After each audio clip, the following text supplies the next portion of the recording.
ये है 1946 में फ़लस्तीन का मैप और ये है 2023 में फ़लस्तीन का मैप। इस बड़ी चेंजिंग में हज़ारों फ़लस्तीनियों को मारा गया और लाखों को अपने घर छोड़ने पड़े। फ़लस्तीन और इसराइल के बीच कॉन्फ्लिक्ट को 100 साल हो गए हैं और ऐसा क्या रीज़न है कि सारी दुनिया के लोग मिलकर भी इस इशू का सलूशन नहीं निकाल पाए। और ये लैंड मुस्लिम्स, क्रिश्चियंस और ज्यूज़ के लिए इतनी इंपॉर्टेंट क्यों है? फर्स्ट वर्ल्ड वार से पहले फ़लस्तीन पर सल्तनत उस्मानिया यदि ओटोमन एम्पायर का कंट्रोल था। उस टाइम यहाँ मुस्लिम मेजोरिटी में थे और क्रिश्चियंस और ज्यूज माइनॉरिटी में। फर्स्ट वर्ल्ड वार में ब्रिटेन, यूएस, यूएसएसआर एक तरफ थे जिनको ज्यूज का सपोर्ट था, दूसरी तरफ जर्मनी था जिसको दी ओटोमन एम्पायर का सपोर्ट था। 1918 में फर्स्ट वर्ल्ड वार ख़त्म होती है और ब्रिटेन की जीत होती है। फर्स्ट वर्ल्ड वार के बाद सल्तनत उस्मानिया यदि ओटोमन एम्पायर कोलैप्स कर गई और इस लैंड यानी फ़लस्तीन का कंट्रोल फ्रांस और ब्रिटेन के पास चला गया और उन्होंने आपस में इस एरिया को बांट लिया। फ़लस्तीन ब्रिटेन के कंट्रोल में आया। फ़लस्तीन पर जब कंट्रोल ब्रिटिश के पास आया तो यूरोप से ज्यूज बड़ी तादाद में यहाँ आने लगे। 1919 से 1923 के बीच में ईस्टर्न यूरोप से 30,000 ज्यूज आए। 1924 से 1926 में पोलैंड से 50,000 ज्यूज आए।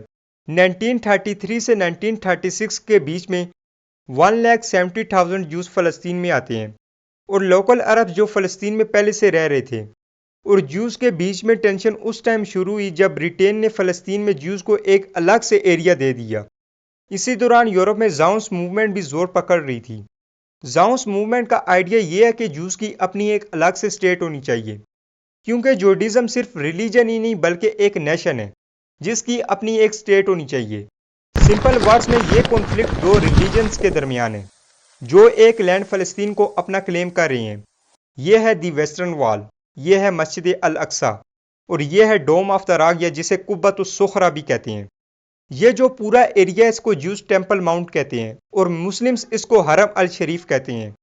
मुस्लिम्स के प्रॉफिट हज़रत मोहम्मद सल्लल्लाहु अलैहि वसल्लम पीस बी अपॉन हिम, उन्होंने मस्जिद अल अक्सा में 1,24,000 प्रॉफिट्स को इमामत करवाई थी और फिर वो डोम ऑफ द रॉक यानी कुब्बतुस सुखरा से बुराक पर ट्रेवल करके अर्श पर गए। और इसके अलावा मुस्लिम्स की होली बुक कुरान में भी फ़लस्तीन के बारे में मेंशन है। जो मस्जिद अल अक्सा इसमें नॉन मुस्लिम्स अलाउड नहीं है और ज्यूज वेस्टर्न वॉल पे वर्शिप कर सकते हैं। यहीं से 2 किलोमीटर दूर चर्च ऑफ होली सेपुलक्र है। ये जो 37 एकड़्स का एरिया है ये मुस्लिम्स, क्रिश्चियंस और ज्यूज के लिए बहुत ही ज़्यादा इंपॉर्टेंट है। अब आप यरूशलेम की इंपॉर्टेंस समझ सकते हो और मक्का मदीना के बाद ये मुस्लिम्स के लिए बहुत ही इंपॉर्टेंट एरिया बना और इसीलिए इस एरिया को लेकर बहुत ही ज़्यादा इशू है। 1920s और 1940s के बीच में फ़लस्तीन में ज्यूज की पॉपुलेशन बढ़ने लगी। यूरोप से की ज्यूज अपनी जान बचाकर फ़लस्तीन की तरफ आते रहे, ख़ास तौर पे सेकेंड वर्ल्ड वार के दौरान होने वाले होलोकॉस्ट से जान बचाकर ज्यूज बड़ी तादाद में फ़लस्तीन पहुंचे, जिसे इस टाइम भी ब्रिटेन कंट्रोल कर रहा था। ज्यूज की बढ़ती हुई पॉपुलेशन के साथ ब्रिटिश गवर्नमेंट और लोकल अरब्स के बीच में टार्चर बढ़ना शुरू हो गया। फरवरी 1947 में ब्रिटेन के फॉरेन सेक्रेटरी एर्नेस्ट ने कहा कि अब फ़लस्तीन ब्रिटेन के कंट्रोल से बाहर है।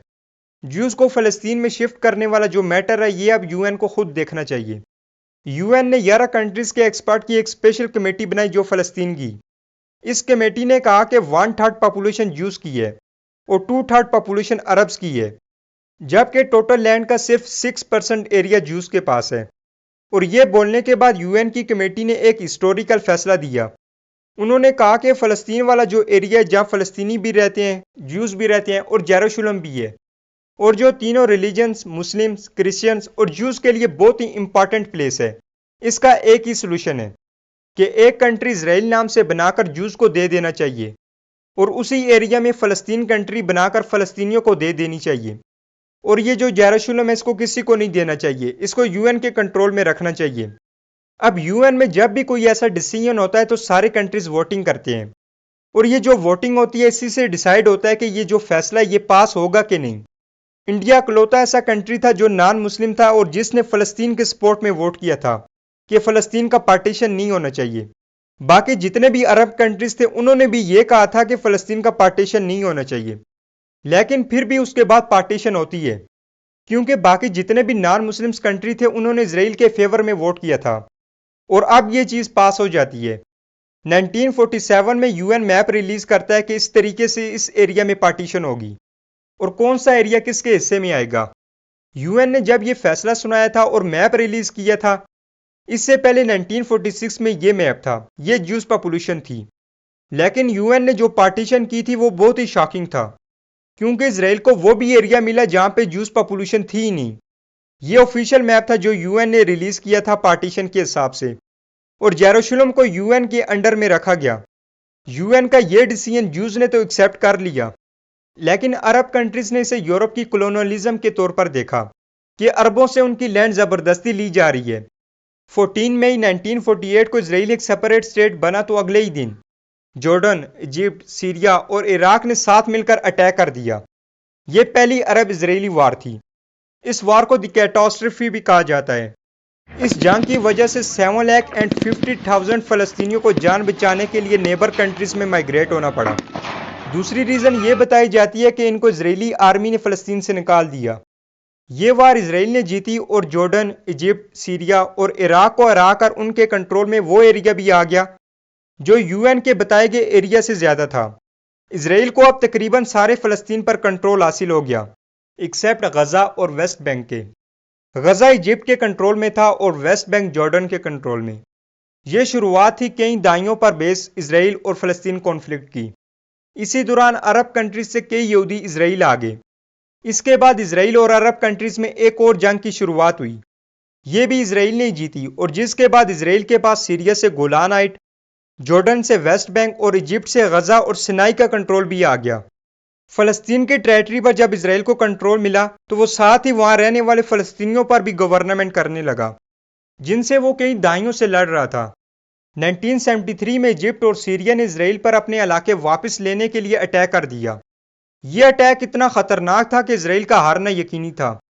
इसराइल ने अमेरिका से इजिप्ट और सीरिया के अगेंस्ट हेल्प मांगी, और जिस वजह से इजिप्ट और सीरिया अपनी लैंड इसराइल से वापस नहीं ले पाए। अगर आपको जानना है कि यौम कपूर वार में एग्जैक्टली हुआ क्या था, कि अरबों के इतने पावरफुल अटैक के बाद भी इसराइल जंग नहीं आ रहा, तो इस पर मैंने एक कंप्लीट वीडियो बना रखी है। अगर आपने अभी तक वो नहीं देखी तो यहाँ ही बटन पे क्लिक करके देख सकते हैं। इस वार के बाद इजिप्ट, सीरिया और इसराइल के बीच में एक एग्रीमेंट साइन होता है, जिसके बाद इसराइल इजिप्ट और सीरिया को उसकी लैंड वापस कर देता है और इजिप्ट इसराइल को रिकॉग्नाइज कर देता है, और इसके कुछ अरसे बाद जॉर्डन ने भी इसराइल को रिकॉग्नाइज कर लिया। इन एरियाज जिनमें गज़ा और वेस्ट बैंक शामिल है, बहुत से फ़लस्तीनी और उनकी जनरेशन्स रहती हैं। इसराइल की तरफ से इन रिफ्यूजी फ़लस्तीनियों और ना ही इनकी नस्लों को वापस अपने होमलैंड जाने की परमिशन है। इसराइल का कहना है कि इससे पॉपुलेशन बढ़ने लगेगी और जिससे उनकी ज्यू स्टेट को खतरा है। इसराइल अब भी वेस्ट बैंक पर रूल करता है, लेकिन इसने 2005 में गज़ा की पट्टी से फौजें निकाल ली थी। यूएन आज भी इस एरिया को ऑक्युपाइड मानता है, जबकि इसराइल पूरे जेरूशलम को अपना कैपिटल मानता है। लास्ट 50 ईयर्स में इसराइल ने वेस्ट बैंक और ईस्ट जेरूशलम में अपनी सेटलमेंट बना ली है, जहां पे अब तकरीबन 6 लाख ज्यूज रहते हैं। इन ज्यूज को हेस्टलर्स कहा जाता है।